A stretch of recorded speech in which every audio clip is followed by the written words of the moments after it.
Sala phansi.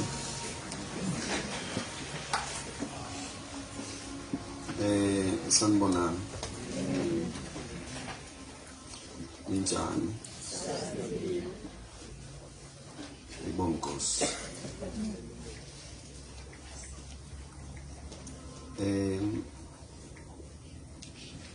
Ngifuna ngihloniphe ubaba uNtobela. Ubaba wale khaya Silonda. And also Bishop Mkhize Mveli, who is here namhlanje nathi fundisa ubona. It's good to see you. Baba ushusha. Amen. Baba uGumede nami ngakemuva uThabane egameni lenkosi Jesu Kristu. Amen. Nawe siyabona. Ungayithatha siyabona. Ukuthi ayikho into engaba ukuthi igama lakho silimention. Enze nje uma uzasina mention ungathibeli la. Siyabona ukuthi ayikho into engathi sikubalela. Umkhulu jabule ukubona. Amen.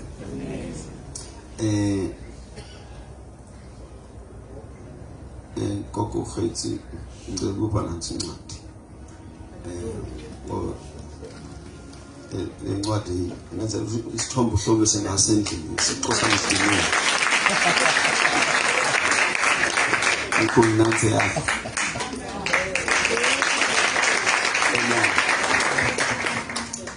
Wasicela ngicela ukhiphe incwadi yodwa ukuze ukufundise.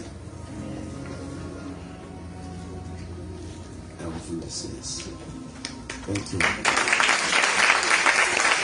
Sithathe zonke lezo zinikeza uNtobela uyobona ukuthi uzinikeza ngayo.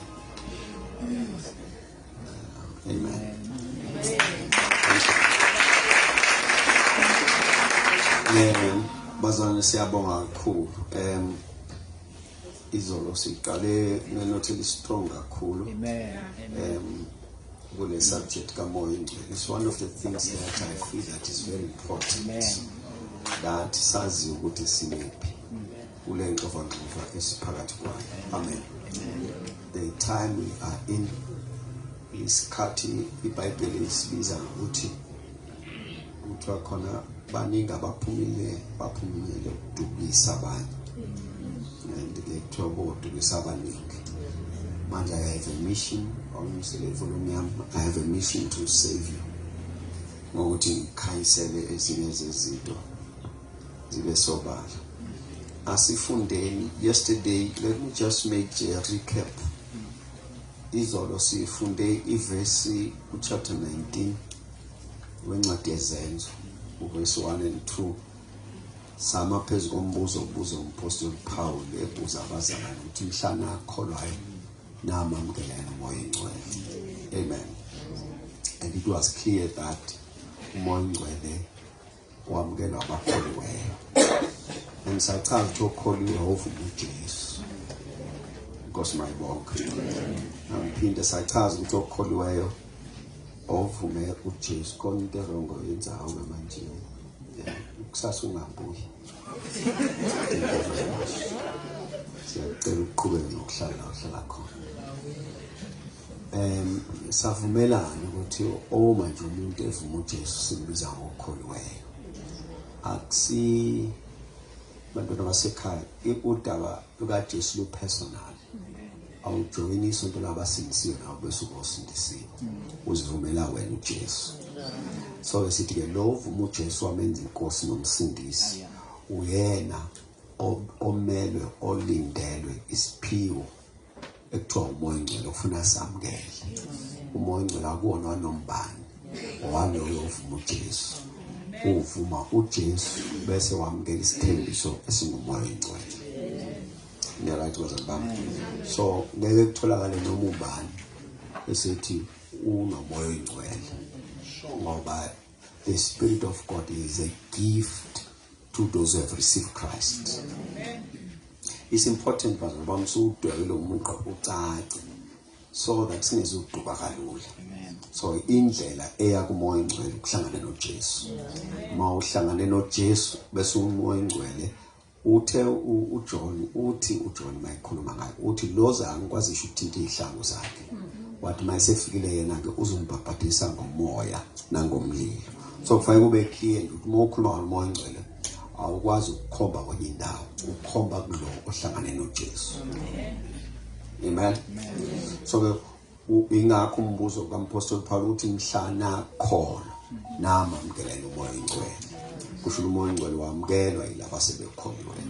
Ngapointa futhi ezinye izinto ezimbalwa. Yokuqala ukuthi umoya ongcwele uyisethembiso uNkulunkulu asenzile njengokusho kaJesu ukuthi hlalani la eJerusalem nilinde isithembiso sikaBaba enganitshela ngaso. So it's the promise. Umoya ongcwele wabo bonke futhi abezwe yiso bakhona yiso. So the next thing after sokuvula uJesu as your Lord and Savior, you must be filled with the Holy Spirit. Nikhona bazalwane bami, simply because indlela yokukholwa yokusindiswa is a journey of the Spirit, uhambo likamoya. Manje kakulula uhambo likamoya ngenyama. Uzofuna uthi ugcwaliswe ngomoya oyingcwele kuze akulekelele kulolu hambo likamoya. Hallelujah. Nikhona bazalwane bami, ilento ikabili ngokwesibhayibheli. Okokuqala, so that umoya ongcwele helps you to live, at the same time umoya ongcwele helps you to function. It's just that for a very long time i-emphasis ne-doctrine kamoya ongcwele beyiza kithi ukuze sisebenzise, which is right. Kodwa mase siyibonile priority, the coming of the Holy Spirit, ukuthi eze kithi ukuze siphile ngaye. So uma sokuphila ngayo then ke asadependile enkonzweni. Okay. Uma umoya ongcwele ekithi ukuze siphile ngayo, it has got nothing to do with the keyboard. It's the whole issue yokuthi uhlezi kuwe. And this then says to us bantwana basekhaya, uma umoya ongcwele ehlezi kimi, uma umoya ongcwele ekimi, then akusesiwona ama-emotions, akusesiwona amandla, akusiso nesifuthufutu, but it is the person, uNkulunkulu ehlezi kuwena.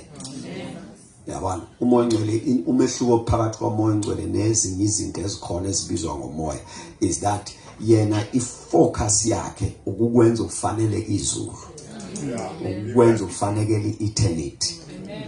Ngicela nithi amen. Mangiphinde, umoya ongcwele ukuyimission yokukwenza ulungele ukuma phambi kohlalo sobukhosi ungenacala.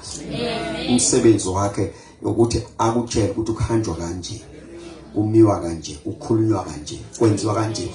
Is the teacher. Wathi uJesu uzolufundisa konke, uzoluholela kulo lonke iqiniso. Umoya ongcwele usizo kithi ukuthi siphile a life that is pleasing to God even before asebenzise enkonzweni.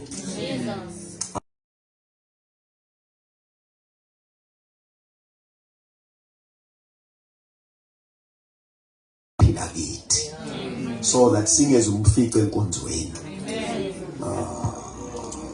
Uma umoya ongcwele simfice enkonzweni, then akusimoya ongcwele. It's emotions, amahla ingozi, ukushisa kwetende nani, ukukhala kamnandi kwe-keyboard. We cannot amount emotions to the Holy Spirit. Amen. The Holy Spirit is a person ohlala kuwe. Othi mase ufike enkonzweni bese akusebenzisa ehlezi kuwe. Awukho safe make sebenzise ngahlali kuwe. Because angasebenzisa noma yini. He can use anything, he can use anyone. Because ukhona izikhathi la asebenza lokho available ngaleso sikhathi. I'm going to make an example. In the Old Testament kwasuka umprofeti eyoqalekisa uIsrael. Endleleni wavinjwa ingelosi iphethe inkembe ehoshini. So obvious ingelosi yayilinda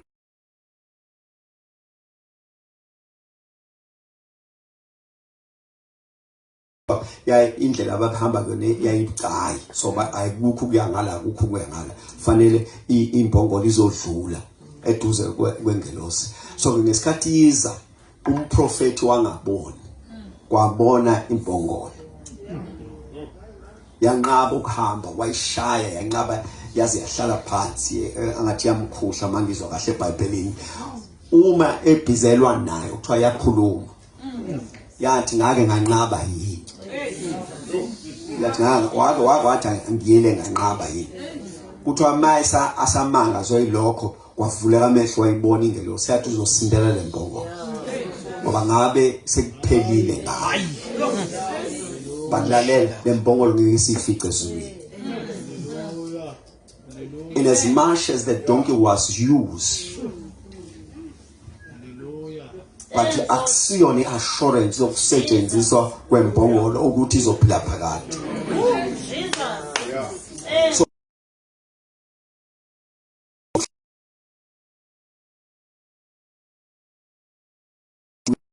we must foundation in our doctrine of the Holy Spirit ukuthi asikhulumi ngesimfice esontweni.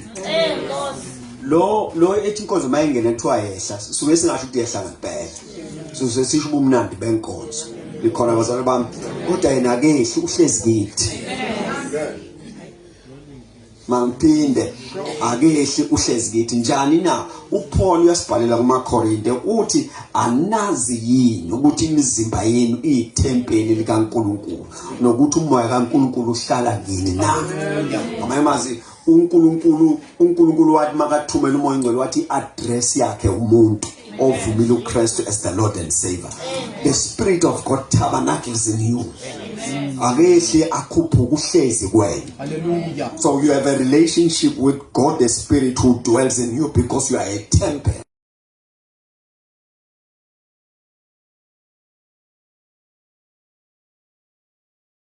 Created, set apart to be a dwelling place of the Holy Spirit. Umoya ingcwele kwi-Old Testament uyambona kuthiwa wehla bese kuthiwa usibanibani waprofeta noma kuthiwa wehla ubani nomfana wamagoda kuthiwa waqhiphula amagate wabamba umhlathi wembongolo and so forth and so forth. Kwi-New Testament akehli njalo wehla kanye kwaphela. So kodwa njengoba esehlile sekuthiwa lo sekukholwe uJesu bese mamukela lo wehlile. Nikhona bazana bami umoya ingcwele uphakathi kwethu umoya ingcwele uhlala nathi umoya ingcwele usemhlabeni kodwa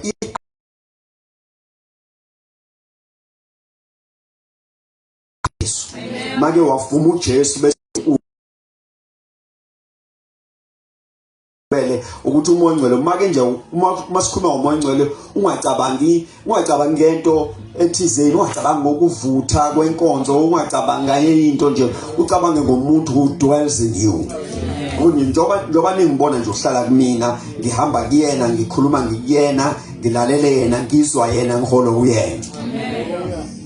Because impilo yakho yonke izoba nzima when your life is not led by the Spirit. Nikhona bazalwane bami I must repeat this one. Tina in this house umoya ingcwele asimconnect ekushiseni kwenkonzo bese sithi uyena inkonzo ingashithanga noma iyabanda inkonzo umoya ingcwele uhlezi kuthina mangiphinde noma inkonzo yabanda. Let me put an example. Uma la endlini yabo nje wasikhona la endlini there is a moving wind kunomoya umoya lo onwazi lonke there is a moving wind la kodwa asuboni uma ungalayitha iphepha la uvuthe intuthu mayiphuma izothatha i-direction yomoya obuvesa unyakaza akuthi intuthu bese siyale bese sithi sekunomoya bovesa ukhona.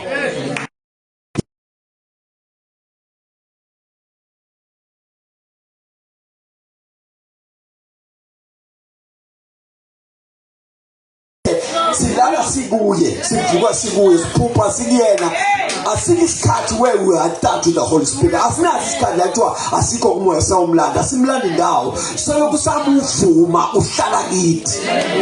Into efuna siyenze thina ukuthi sonke simvumile sima acknowledge ukuthi unathi. Into nje efuna bazana bami sivume ukuthi uhlezi kithi sihlala kuye. So I'm saying Izola we trended on this way, and then I say this one, I'm gonna say it again. Ngathi kufuna sidwebulayi between umoya ingcwele nabaphansi. Those are two different things. They cannot be in the same terrain. Maungenwe idlozi awungenanga umoya ingcwele. Amen. Idlozi enye into umoya ingcwele uNkulunkulu. Because iBhayibheli malikhuluma ngongcwele lithi uGod the Spirit. Amen. So masikhuluma ngoNkulunkulu umoya ongcwele awukwazi ukumhlanganisa, awukwazi ukumfanisa, awukwazi ukumlinganisa nabaphansi. Hence ke the two abasebenza endaweni eyodwa. Awukwazi ukuba nomoya wedlozi ube nomoya ongcwele. Awukwazi ukuba nomoya wabaphansi ube nomoya ongcwele. Ngeke kube isangoma nomoya ongcwele. Ngeke kube umthandazi nomoya ongcwele. Ngiyacela abantu basekhaya Jesus Christ. Ngiyacela usudwebe uline so that singezubhidana. You see, so that ngoba into uma singawudwebe lo line kuzothi uma izinto zonakala kuwena bese uhamba yakubathandazi. Bese ubuya ngala uzothi uJesu akusiyena uJesu. Uzothi nje uma sibhithana kuye sangomeni bese ubuza uthi uJesu. Ukhona umehlo manje nje waya kwenye indawo kufuna sikutshele ukuthi akukali ngawe no Saul wenza kanje uNkulunkulu wafika wathi asihlukane. Hallelujah. Mangphinde uSaul naye wakwathi mebona izinto zingahambi kahle kamsindisi wahamba wafuna isangoma wafuna isanusi waya nasethuneni lika Samuel ukuthi siyomzamela impilo yakhe. Kwanje buka lapho wathi uNkulunkulu asihlukane. iBhayibheli lithi uNkulunkulu wathi akasamfuni. Awukwazi kuya abaphansi ubuthi ufuna umoya ongcwele. No. Umoya ongcwele nabaphansi akuhambisani idlozi. Uma uthwele, uma uthwasa, uma uyisangoma, uma unamandiki, uma unamandawo. Angeke sikubale nathi. Now we have one principle. Uma usindisiwe wavuma uJesu as the Lord and the Savior, the next thing is the Holy Spirit, full stop. Asakubona okunye sikuphika ngeBhayibheli. Awukwazi ukuba kamsindisi bese uholwa amadlozi. Awukwazi ukuba kamsindisi bese uba nobizo lokuba isangoma. Akuthwaswa kaJesu. Mangiphinda ngathi akudlule kalula. Angiphinde nje nesibindi ngoba iyona into esiyimele la. Ufuna kwazeke abantwana basekhaya. Nokade ethi uyasondela namhlanje akazi. Asifani. Umuntu ogcwalisiwe ngomoya ongcwele nonamandiki abafani. Umuntu ohlangane noJesu akahlangane nesangoma. Awuthwasi noJesu. Amen. So umoya ongcwele uzohlala kwena ukuze adwebula yini. Nikhola bazalwane bami. One of the reason why sinale nqwaba ephumayo eqala ezinye izinto emixa izinto uthola umuntu aphethe iBhayibheli nezinye izinto azifake leBhayibheli lento zakhe athathe leBhayibheli alifake lezinto zakhe is because some of us eshumayela sihlulekile ukudwebula yini ukuthi this is where we stand njengokusho kwembhalo. Awukwazi ukukhonza uThixo ubuyokhonza abantu. You cannot mix this God when you are filled with the Holy Spirit. So umoya ongcwele uzokusiza ukuba kwahlulela impilo yakho. Umoya ongcwele has come into your life ukuthi adwebulaye ukuthi okay njengoba so ukhethe uJesu nayi imibhalo ithi nayi indlela yakho yokuhamba. You know, some of us, some of us are dealing with issues. Nothing is changing. When you say, strong, I see strong. Some of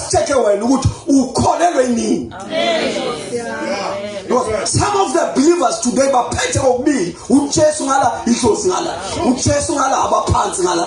Uchesungala isangomangala. Uchesungala izinyangala. Uchesungala abathandazi. Akubekodwa. uJoshua stood up to the church of Israel. What? Makukube behlone kumkhonza uJehova. Ngathi ngamamezela kuyibandla namhlanje sithi khethani uNkulunkulu noma amadlozi. Amen. uJesu noma umsamo. Oh yes Lord. The challenge we have ukuthi asifuni ukudwebula yini. And I'm just led by the Spirit to warn you. Khona umoya ongcwele, khona amandiki, khona umoya ongcwele, khona abaphansi, khona umoya ongcwele, khona izangoma. Singayimatanisi. Ngangezwe esinye isangoma sithi umoya kaNkulunkulu uthekile ngaze uzimupha uNkulunkulu. Ngazibuza umuphi uthi umoya ongcwele uyamemeza umoya ongcwele uthi mina ngabuza umuphi ephandleni umoya umuphi yena.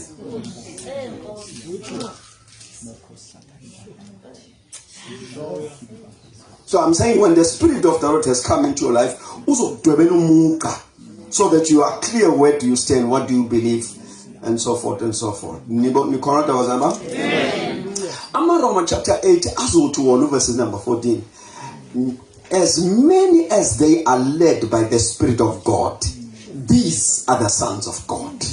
Laba baholwa umoya kaNkulunkulu, labo bamadodana kaNkulunkulu. So I want you to see what the Spirit of the Lord has come upon your life so that he shall lead you.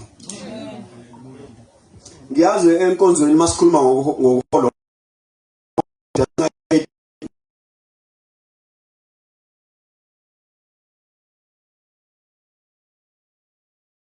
it's personal. Ukuholwa umoya. Kuthiwa laba baholwa ngumoya bangamadodana kaNkulunkulu. This speaks to life. Lengikhuluma ngempilo yakho ukuthi uma uholwa umoya ongcwele, uma wena uholwa umoya ongcwele uyindodana kaNkulunkulu. Uma eholwa uzwa kuye, ukhodwa kuye indlela, ukukhuluma wena kuwena, izwi lakhe li final. Your obedience to him, your obedience to his lead, then says ngasho sithi umntwana, you are a son of God. Amen. Ni right bazalwa? Ati chapter 8 khona verse number 16 ati the Spirit himself bear witness with our spirit that we are the children of God. Uma kaNkulunkulu uvumelana nomoya wethu ukuthi singabantwana bakaNkulunkulu. Ngizathuba nesithombe sokubona ukuthi into esetshenzwayo nemiswayo ukuthi wena as a person, ngoba lento angifuni siyenzele inkonzo namhlanje, ngifuna siyenzele wena ukuthi umoya kaNkulunkulu ekuwena ekunikeza iassurance yokuthi wena you are a child of God. The assurance uyithola lapho.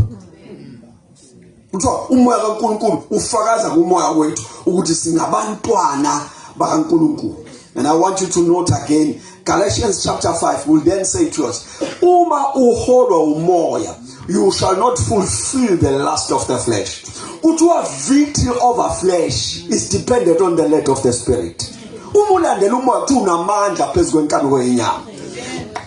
Inqobile inyama oholwe umoya.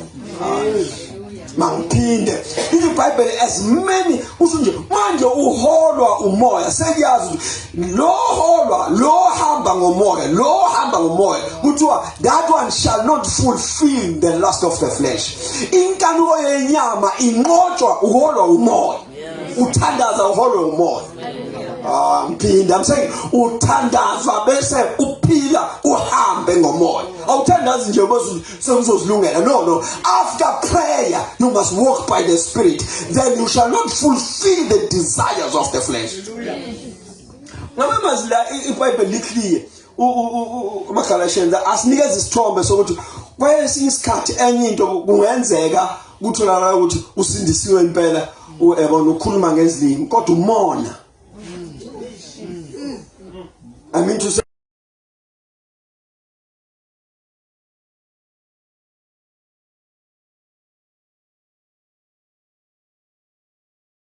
ungabalwa kwentotho uyakhona impela. Now lento yakho yokhona lokuba usetshenziswe inkosi ikhona, kodwa bese kusala ukuthi uhambe ngomoya. Ngoba uyena okuphebezayo athi akusesikona ukukhona lokusekumsima ngashiya umsima ngothatha ukukhona. Umoya ongcwele uzongisiza ukuthi mangifika la khona umsima ngefuna ukudlula ukuba umntwana kaNkulunkulu angiphuthuma umoya athi asihambi lapho indlela ihamba la. Umoya ongcwele uzongisiza ukuthi makuthiwa nakufanele ngiphendule bazane bami. Khona isikhathi la uzakhona uyabona manje la kufanele ngiphendule futhi impendulo kunayo bese ethi umoya ongcwele sizawulimala ngoba le mpendulo is coming from the lust of the flesh. Athi umoya ongcwele uzokusiza phendula kanje la nikhona bazane bami. Uma nje esiyahamba ngomoya kuthiwa inyama inamandla phezulu. Abanye isikhathi babuthakathaka basuke bayeke ukuhamba ngomoya. Umoya ongcwele come ukuthi wonke omvumile uJesu ahambe la esho khona akhulume la esho khona enze lokho kusho umoya ukuthi uma wenza kanjalo you shall not fulfill the lust of the flesh. Nikhona bazalwane into nje sibhekene naye sifuna uJesu asilekelele kuyona ukuthi yilo naloyo osevumula uJesu wamukela umoya oyingcwele enza isiqiniseko sokuthi uhamba ngaye umoya, uhamba ukuye umoya, uholwa ngumoya, uphila ekumoya. Ngoba uma ke wenza njalo kuthiwa that one shall not fulfill the lust of the flesh. Verse number 17 besethi yena hayi ngokuba inyama ikhanuka okuphambene nomoya, besethi nomoya ukhanuka okuphambene nenyama, besethi zozimbili lezinto ziyamelana. Not here kuthiwa uma ungadependa kumoya oyingcwele uzosizakala ngoba uzo engage a spiritual warfare against the flesh. Akumina ozolwa nenyama, umoya kaNkulunkulu okini. Uma ngeke decide ukumlandela uzobe soulwa nenkanuko yenyama.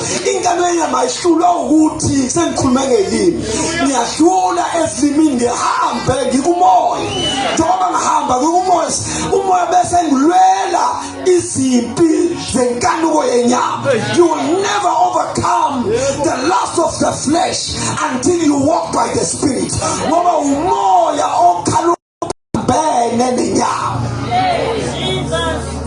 So, remember, when you walk by the Spirit, you follow the lust of the flesh, of the Spirit.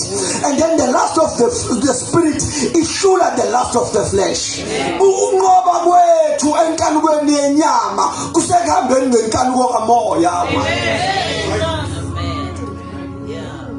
Victory over the lust of the flesh is dependent on us deciding to yield on the Holy Spirit. Since nikezele kumoya oyingcwele, bese umoya oyingcwele akhiphe izinkanuko zakhe zikamoya ezinqoba izinkanuko zenyama. Amen.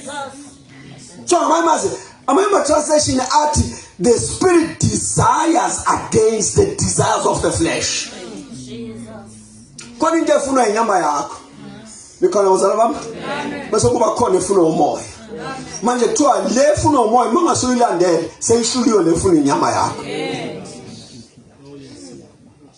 Noma mase ngifuna ube nesithombo ubone ukuthi the Spirit of the Lord has come upon your life so that akusize kule ndlela. Akusize.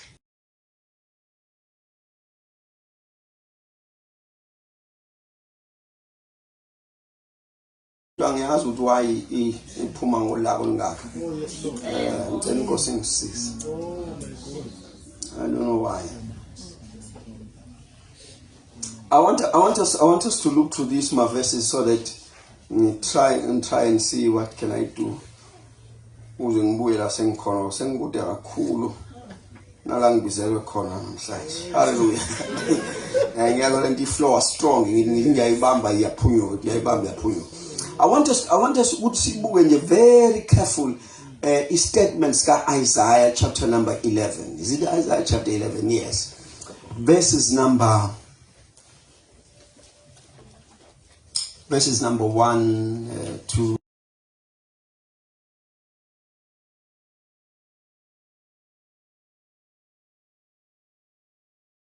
Isaiah chapter 11 verses number 2.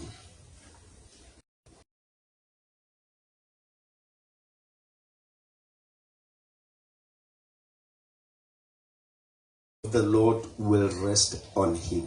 Umoya kaNkulunkulu uyakuhlala phezu kwakhe. Bese kuthiwa the spirit of wisdom, the spirit of understanding, the spirit of counsel, the spirit of mighty, the spirit of knowledge, and the spirit of fearing the Lord. Umoya kaJehova uyakuhlala phezu kwakhe. Umoya wokuhlakanipha nomoya wokuqonda.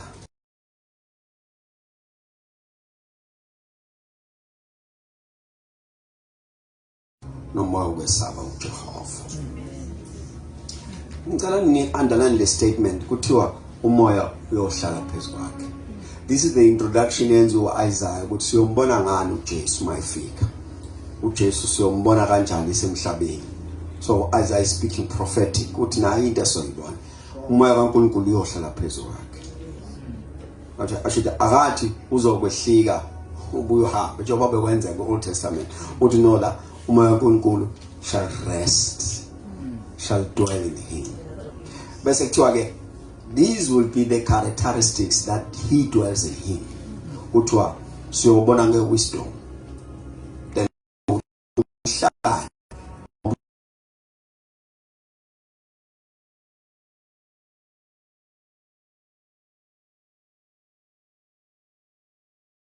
sikona okwasesikoleni umoya kaNkulunkulu ehlezi phezulu kwakhe siyobona ngamasu. Umoya kaNkulunkulu mayehlezi phaka phezulu kwakhe siyobona ngamandla. Umoya kaNkulunkulu mayehlezi phezulu kwakhe siyobona ngokwazi. Umoya kaNkulunkulu mayehlezi phezulu kwakhe siyobona ngokwesaba uNkulunkulu. Amen. Kuthiwa mawubuka uJesu sukumbuka nje hamba. Mbuke on these premises. Ngoba uJesu esemhlabeni nayi into ayifunda nje mayifika ngoba lento siyana uyayazi leli Bible mayiqeda nje ukubhabhadiswa uJohn ephuma emanzini bese kuthiwa the spirit of the Lord came upon him bese kuthiwa he led him to the wilderness. Mawuzwa indaba yaJesu iqala ukuthi ahola umoya. So uyohola umoya kuze kube sekuphelele. Oh basana bami kuthiwa the spirit descended. Then the spirit led him. Yabona? Moya make nje wehlela kuwe ukwi-mission to lead you. Hallelujah. Manje ufuna ufunde ukuholwa kuye. Ufuna uvume ukuholwa kuye. Ufuna uzithune to be able to hear kuye. Nikhona bazalwane bami? Kuthiwa ke umoya kaNkulunkulu, the spirit of wisdom. Ngathi yabona?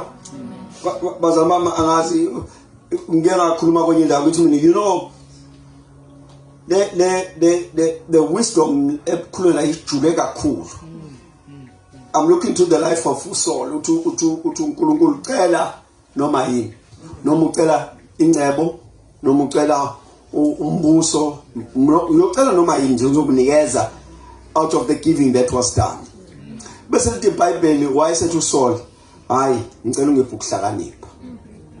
Ngathi yabona the Bible he asked for wisdom. Manje ke nami by divine inspiration of the Holy Spirit ngabona ukuthi the issue is not wisdom that he asked for. It's the wisdom that caused him to ask for wisdom. Onke sibabaza ukuhlakanipha enapho. Kodwa ukukwedlula ukuhlakanipha acela ngakho. Hallelujah. Yo. Noma nizwa. Because uNkulunkulu umbekele yonke into etafuleni wathi cela ingcebo wabala konke. Sekufanele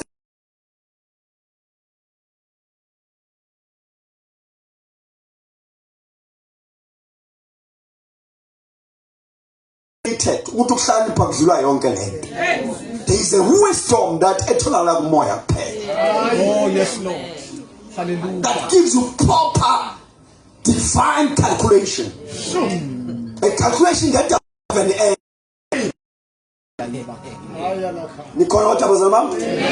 So that he wants to lead you to that level of wisdom.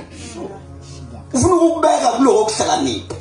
Ukuhlakanipha kungenasikole esitholakala khona awubazalwane bami. Babuzana abantu ukuthi kanjani ngoba lo sazi isigodi akhulela kusona sazi abantu bakuba how did this person land it here? Divine wisdom. Don't look shiny pok to la moya pen. Namping the tour. We look shiny punch your own fella more. Divine wisdom. Good well singers. The corner was about. Yazu Ubando and up.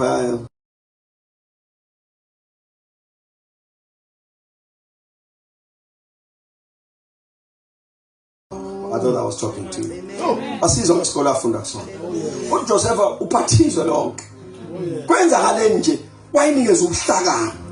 Bonke abela asimple basebam. I'll simplify libeka litha lephubo lithi divine wisdom. Ingana yeke esikolweni. uNkulunkulu ufuna uphile lapho where your life is led by divine wisdom. Cabanga bosu wona ukuhlanipha kwasezulwini. Usoma business, uma uhlanganisa izibalo. Yebo. Shamaya. Uma uhlanganisa izibalo ubona lento ayiyelo esikoleni. Ya, mtwa lento le noma ungayizama ayike imfacility ezokunika lento. It's wisdom. Wisdom. When the Spirit of God has come upon you, buka this treasure. Ngiyanicela pastor, ngicela nibuke njengoba ngiyibona nami. Buka nje lengcebo ethiwa umoya ngcwele meke wafika ukulenda ukunikeza yona. Wisdom, understanding, counsel, mighty, spirit of knowledge, spirit of fear in the Lord. Uhamba unalama characteristics. Imagine what will happen if imihla ngemihla unga-acknowledge ukuthi moya ngcwele ngibonga ukuthi unami. Moya ngcwele ngibonga ukuthi uhlala kimi. If ungaphuka nje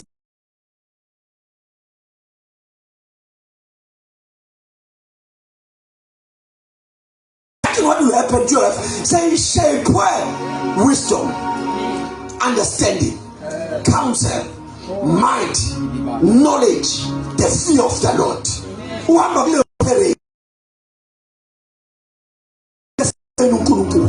Uhamba elwazini, uhamba emandleni, uhamba emaswini, uhamba eqondeni, uhamba ehlakanipheni.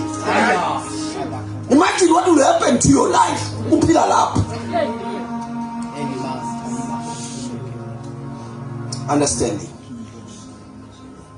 It's a spirit of understanding, spirit of counsel. Let me take one, then the spirit of knowledge. Unkulunkulu does not want us that all the time we receive verbal communication from him. Unkulunkulu ufuna sazi umlomo engavulanga. It's a fallen nature leyo yokulinda umprofeti. I'm going to repeat that one. Yazi niyabathanda abaprofeti. Lento ye one on one is a fallen nature. Imvelo yomuntu owili. Njani na Genesis 1 uNkulunkulu udala umhlaba. Genesis 2 uNkulunkulu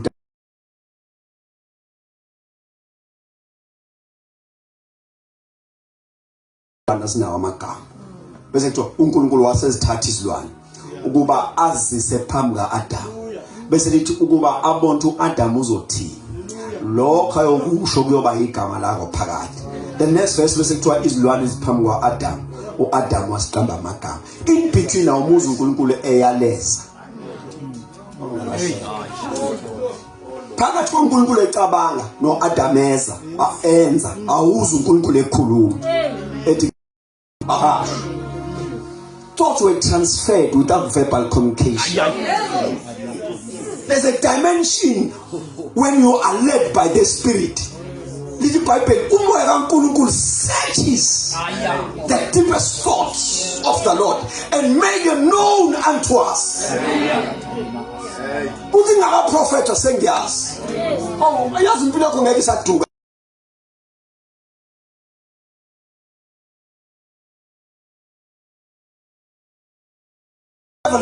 Revelation knowledge wazi ungatshelwanga. Wazi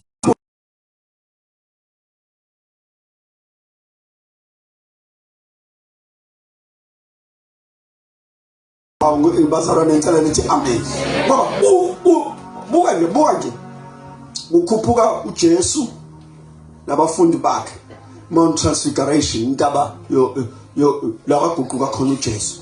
Mabafika lapha entabeni phezulu wathandaza nje yonke bese kuthiwa base kuvela umbono uma uvela kanje uJesu uphakathi umprofeti ngala uMoses ngala bese athi uPeter hayi inkosi asakheni uJesu abuza sakhelana athi hayi amadokoda amathathu ela Isaiah amen elakho Jesu bese kuba ela Moses. Right? uJesu kanjani na Now, note that Peter and the disciples abazange baphila no Moses, abazange baphila no prophet, baphila kwenye dispensation, baphila ngesinye isikhathi nalabo baphila ngesinye isikhathi. Note that uma bevela introduction ayenziwanga. Hallelujah. Noma ngaphinda mabevela akwenziwanga introduction.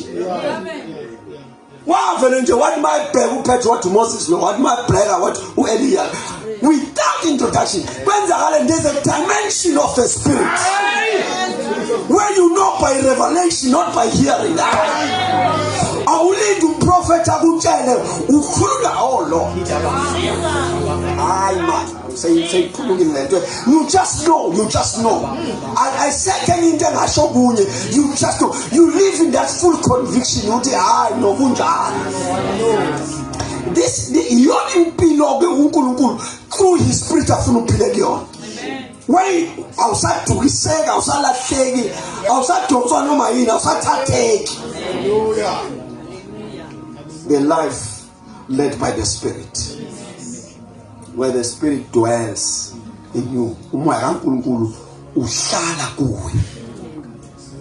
Umoya kaNkulunkulu uhlala kuwe. Ingilale bazalwa. Amen. It's a dimension. uNkulunkulu ufuna impilo yethu ibe lula. Angazi lento uzoyichaza kanjani. Ufuna impilo yethu ibe lula. Siphile ngale kobunzima. The only thing we do, we teach ourselves obedience to the lead of the Spirit. Yes, Lord. Nikomazana? Lento angibeka nje ngiqedile manje ushayela half past. Angibeka nje bantwana basekhaya. Lento you practice it. Ngeke vele kuba umlingo step by step. Nikomazana? Ikala kancane nje. Ikala kancane ngezinto ezinganakekile. Nina ngisho njahele zokuprofeta nokucinga abantu enkonzweni le engasegcineni esekuqaleni is to be obedient to the Holy Spirit might ukuthandaza. Simple things. Yabona ikala nje lapho into enganakekile nje uza an edge uza ngathi ungathandaza. Namhlanje ngizokutshela kusimuzwa nje. Uqala kancane ukumuzwa akhuluma ngawo uzwa usesemsebenzini lento ikala step by step that ukala uthembe lokho ekuncane bese likuphushela kungaphezulu. Udlebe likamoya liyakhiwa alukho automatic. It's a process. Nikhona zaba? Ngoba lento iyakhiwa kabili oqala yakhiwa because of the intimacy. Yabona ubuhlobo onabo nomoya ongcwele. Lobo ubuhlobo the intimacy onayo naye yenza ukuthi ingabe kusaba lulu ukuthi uduke. So uyakwazi ukuthi yizwi lakhe leli imicabango yami. Yizwi lakhe leli ukukhuluma kwabantu. Khona bazaba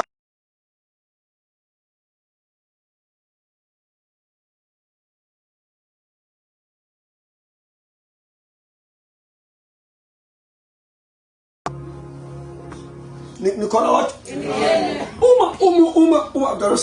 Uma ufunde ukwakho ubuhlobo naye so uzokwazi ukumuzwa aqale nezinto ezinganakekile. Qale into ezinganakekile. Mina ngimuzwa ngisho noma ngidrive. Adehlisa ispeed. Angivamisi ukuhamba ngespeed esiyispeed. Ngihambe ngespeed esiyispeed. Akukhuluma nami athi ehlisa ispeed. Ngithi usho kanje ade ngisehlisi.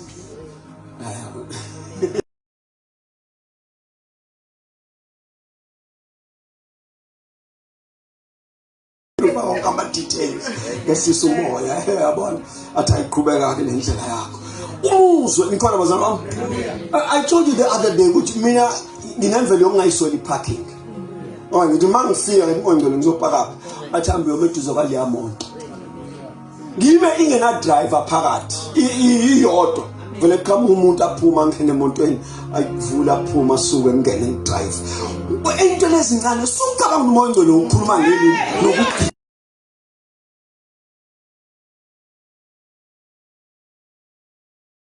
abheke your personal life.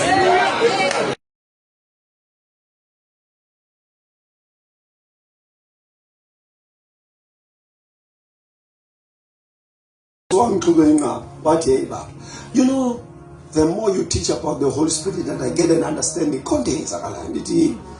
uthi yabona mangihlezi ebhali exam matric uthi mangihlezi ngibhala ngiyeza ukuthi hayi uyaza ngedwa uthi khona ngeke ngithi ngiyastaka khona ngakhumbula wena uthi umoya ongcwele usizo uthi ngathi umoya ongcwele ngisiza uthi all of a sudden ngiyabuya yonke into engiyidadishile umoya ongcwele wona ukukhonza ukuphila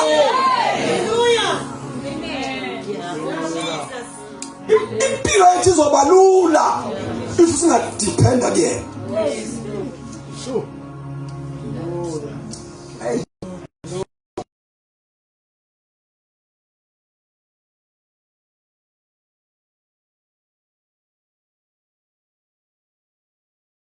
Yembezi stay guwe moya iqonda lento ayishona sithe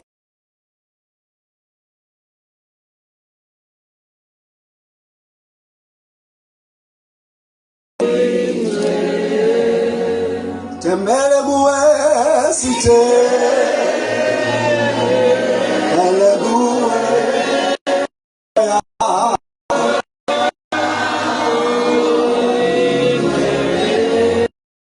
when you do not know ungasikabe impendulo izophuma bese ujikela kuyena jo incwadi zasesikoleni azikwazi ukuphendula la isibongo sami asikwazi ukuphendula la correction yami ayikwazi ukuphendula la bese ujikela yena ngithe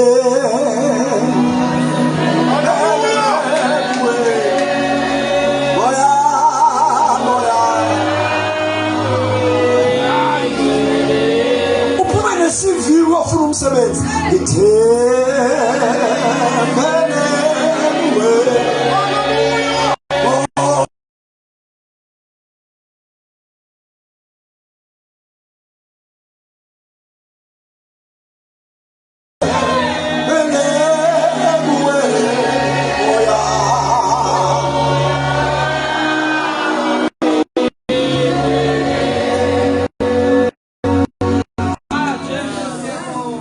bazalwane bami sinosizo igama losizo uNkulunkulu moya